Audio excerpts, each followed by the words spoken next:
And I know I will be here and stand in the team for one big season. I wish me to score a lot of goals and like to have fun on the pitch, because when I have fun on the pitch, I know I can do good. Very comfortable here in Frankfurt. It's a very good. Welcome back, everybody. We're here with another video, and we're talking about Hugo Ekitike to Liverpool. Here we go. Now, before we get to the tactics and all that jazz, I want to make it very clear that Michael Edwards, the sporting director at Liverpool, has performed a maza. Like, the fact that Frankfurt were quoting multiple Premier League teams that if you want Ekitike, you have to pay 100 million euros. These guys negotiated it down to 69 million pounds upfront fixed fee and 10 million in add-ons. Wow. For a player of this caliber and how good he can potentially be, this is really good. I know people see the fees around and they're like, oh my God, these players are expensive. Well, guess what? This is the current market and Ekitike is ready to explode.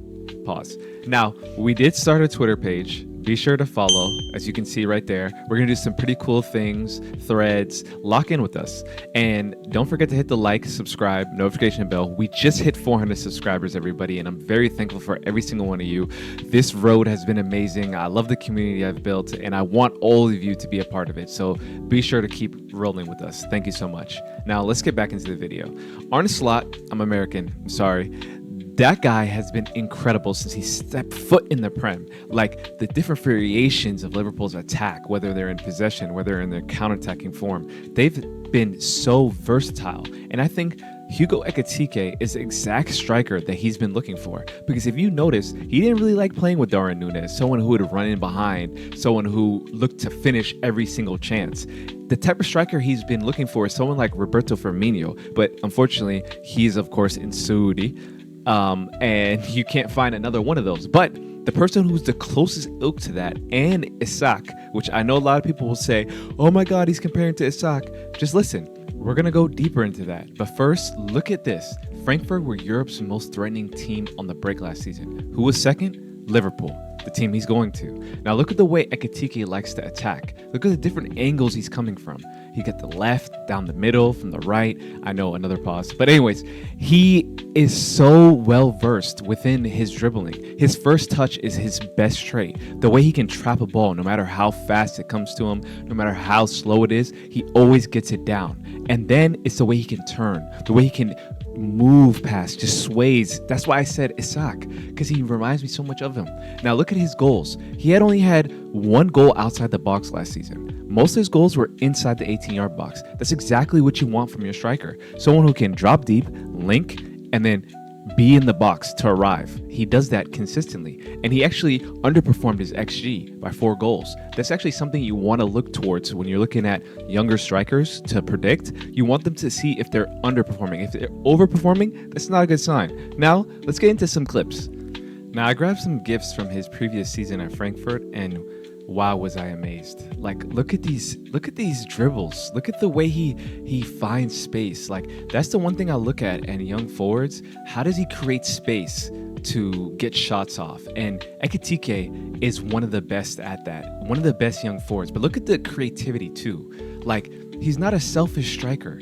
He can back into a defender, hold up, play it off, make a run. And look at this.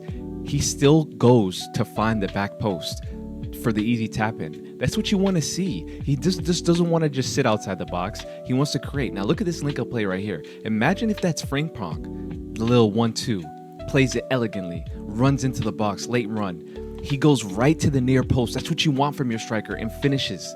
These are gifts that get you excited if you're Liverpool. Like, look at the dribble. Look at the way you can see he has a little bias that he likes coming in from the left-hand side. But who does that? Who likes to do that too? That's Alexander Isak, the same person. Look at the way he links up with Marmoush. Think about it, Verts. Like, look at that assist. Why that moved me when I seen that. And this is another one. First time ball through the defender's legs to Larson. Now you can envision maybe that's McAllister. Now look at this, another assist I found. Look at this, first time pass. Everything is done with technical elegance. Everything is done with intelligence. He is what I call an intelligent baller. And you put an intelligent baller with Florian Wirtz, Mohamed Salah, what are you going to see? Potentially, who can be on the left wing could be Rodrigo as well. Let's think about that as well. But I want to focus on Wirtz. Wirtz is one of the best 10s, creative attacking midfielders in the world. And his best traits is finding strikers, linking up. His link-up play is probably 99th percentile. And Ekitike is the exact type of profile you want to match with this type of cam, because they're going to bounce off each other and create magical moments. And that's not even saying who's going to be on the right wing. Possibly the most devastating attacker in the Premier League, Mohamed Salah. Think about Ekitike holding up the ball, playing a one-time pass around the corner to Salah, who's running in on goal. Salah just put up crazy numbers, right? He scored like around 30 goals and almost 20 assists, right? Imagine this season where the creative burden is off his shoulders. Imagine a Salah who his only job is to put the ball into the net. And he has two of the best creative young forwards in the world on his team. Think about that. That's devastating. Salah might put up a 40-goal season, no troll, because his job has become so much easier. And then you want to go ahead and add Alexis McAllister to potentially this as well, like somebody who is one of the best box-crashing midfielders in the Premier League today, and someone who loves taking outshot shots. And you combine that with Hugo Ekitike, Florian Wirtz, and Mohamed Salah, and potentially Gakpo and another left winger. Slot is probably grinning ear to ear with these problems that people say, because these options are scary. And I got some stills from Liverpool's last season, and I just want to point out, look where Szoboszlai is. He's playing the 9, and look who's out left wing. That's Luis Díaz. Imagine Florian Wirtz in that position and Hugo Ekitike. That goes up another notch, another level of like quality. That's the whole point of why Slot is going for these players, I think so, because he wants to create what Luis Enrique did for PSG, where you would just have a fluid front five, where everybody knows where to be. Everyone, if there's an open space, you attack that open space. If someone leaves the right wing, you go to the right wing. If someone leaves the left wing, you go to the, etc. And you just replace the players that they had last season with better players, in my opinion, in their current age. I mean, Trent is the one who's probably better than Frimpong, in my opinion, but everybody else, every other position is getting upgraded tenfold, in my opinion. Now, I do have some stats that I wanted to show here.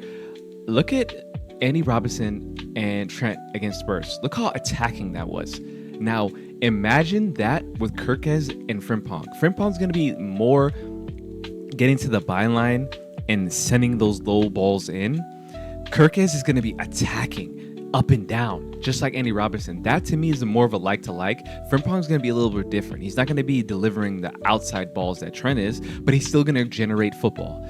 And in my opinion, Frimpong is basically like another right winger. And I think in my image, in my head that I see, is I think Slot is going to push him really high in games against low blocks and then tuck Salah in to play kind of like a two-striker formation. And then have Kirkez and whoever's the left wing, and Gakpo and Rodrigo, have them interchange, whether one's outside, one's inside, because Kirkez has the technical ability to play inside and outside, but his best quality is outside. So I think Slot has done a really good job of just retooling a Premier League winning side. Like, in my opinion, if Liverpool get one more attacking option, they don't even need it. But in my opinion, if they get a Rodrigo or another left winger, the season might be over already. I mean, you might not agree, but I think Ekitike is where Isak was right before he came to Newcastle. He's just on the brink of showing the world who he is. And I think Slot is the perfect tactical mind to take him to the next level. Just like how Eddie Howe was the perfect person for Isak.